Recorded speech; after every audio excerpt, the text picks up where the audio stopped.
कोई आदमी 100 रुपये के नोट से इंडिया का सबसे बड़ा बिजनेसमैन बन सकता है, या मैं ऐसा कहूँ कि 100 रुपये के नोट से कोई आदमी इंडिया का नंबर 1 अमीर आदमी बन सकता है, तो थोड़ा सा मजाक लगता होगा। लेकिन आज हम ऐसे ही आदमी की स्टोरी करने वाले हैं।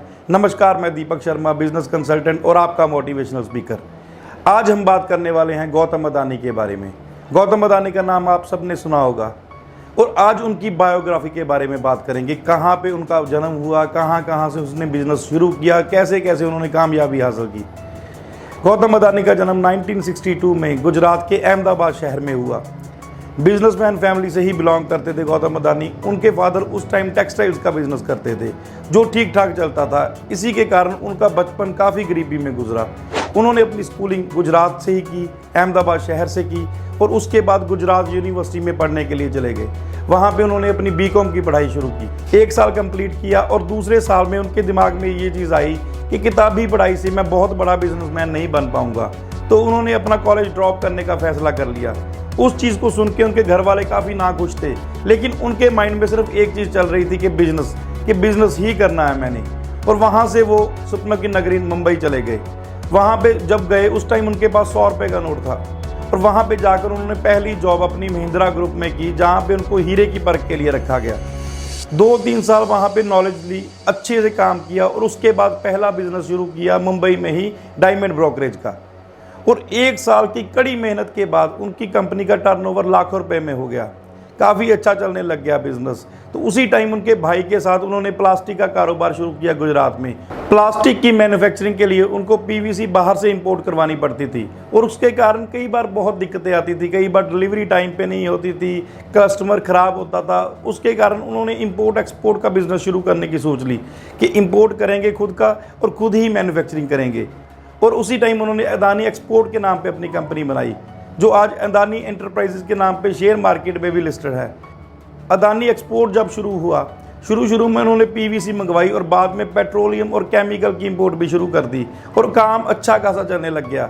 अदानी का सिर्फ एक ही मोटिव होता था कि कस्टमर सेटिस्फैक्शन। इंपोर्ट और एक्सपोर्ट के कारोबार में सबसे बड़ी दिक्कत क्या होती थी उस टाइम कि रेट कई बार तो बहुत ज़्यादा बढ़ जाता था और कई बार काफ़ी डाउन आ जाता था। लेकिन अदानी ग्रुप ने एक फैसला किया था, हम जिस रेट पे ही डील करेंगे उसी रेट पे ही माल को डिलीवरी देंगे। उसी के कारण लोगों का एक फेथ बन गया अदानी ग्रुप के ऊपर और क्लाइंटेज बहुत ज़्यादा बढ़ती रही। और सबसे बड़ी अपॉर्चुनिटी उनको 1991 में मिली, जब लाइसेंस राज खत्म हो गया इंडिया से, और उस चीज़ को उन्होंने अच्छे से कैश भी किया। उसी टाइम उन्होंने अपना इंफ्रास्ट्रक्चर का बिजनेस शुरू किया जो बहुत तेज़ी से ग्रो किया और उनकी कंपनी बहुत ही ऊपर चली गई और आज भी वो कारोबार चल रहा है। 1993 में गुजरात गवर्नमेंट ने कच्छ में जो मुद्रा पोर्ट है उसको चलाने के लिए टेंडर निकाला और वो टेंडर भी बाद में अदानी ग्रुप को ही मिल गया और मुद्रा पोर्ट आज इंडिया का सबसे बड़ा पोर्ट है। ऐसे ही उनका कारोबार इंपोर्ट एक्सपोर्ट का और बढ़ने लगा। उस टाइम काफ़ी शिप्स आते थे और उसके कारण काफ़ी दिक्कतों का सामना करना पड़ता था और उसी को चलते हुए उन्होंने पोर्ट बिजनेस में भी एंटर किया और काफ़ी पोर्ट्स लेने शुरू कर दिए। इंडिया में आज काफ़ी पोर्ट्स उनके पास हैं। तो ऐसे ही इंपोर्ट एक्सपोर्ट का कारोबार बढ़ता गया और इंपोर्ट एक्सपोर्ट के कारोबार में उनको दूसरी लोगों की शिप्स यूज़ करनी पड़ती थी, जिसके कारण अवेलेबिलिटी की प्रॉब्लम आती थी और वहाँ इधर से उधर जाने में दिक्कत आती थी। जैसे जैसे उनको कोई भी दिक्कत आती थी उसी चीज़ का समाधान भी वो खुद करते थे। और आज शिपिंग की भी बहुत बड़ी कंपनी एक अदानी ग्रुप के पास है। काफ़ी पोर्ट्स ले लिए, काफ़ी शिप्स डाल लिए और कई बिजनेस शुरू कर लिए। जैसे जैसे इनको कोई भी कारोबार लगता था कि उस कारोबार में एंटर करना चाहिए, वो कारोबार ये शुरू कर लेते थे और उस चीज़ में कोई भी दिक्कत आने वाली होती थी उसी चीज़ का समाधान भी ये खुद करते थे। उसके बाद पावर कॉम शुरू की। अदानी की कई स्टेट्स में आज बिजली पैदा हो रही है, कई स्टेट्स में बिजली की सप्लाई दे रहे हैं अदानी ग्रुप। और बिजली में सबसे मेन चीज़ यूज़ होने वाली कोला, जो इंडिया से जितनी भी खाने हैं तकरीबन सभी खाने अदानी ग्रुप के पास है। यहाँ पे कोला कम होने के कारण, कम पैदावार होने के कारण उनने ऑस्ट्रेलिया में जाकर वहाँ से भी कोल माइंस ली। आज इंडिया में और ऑस्ट्रेलिया में कई जगह पे कोल माइंस इनकी हैं।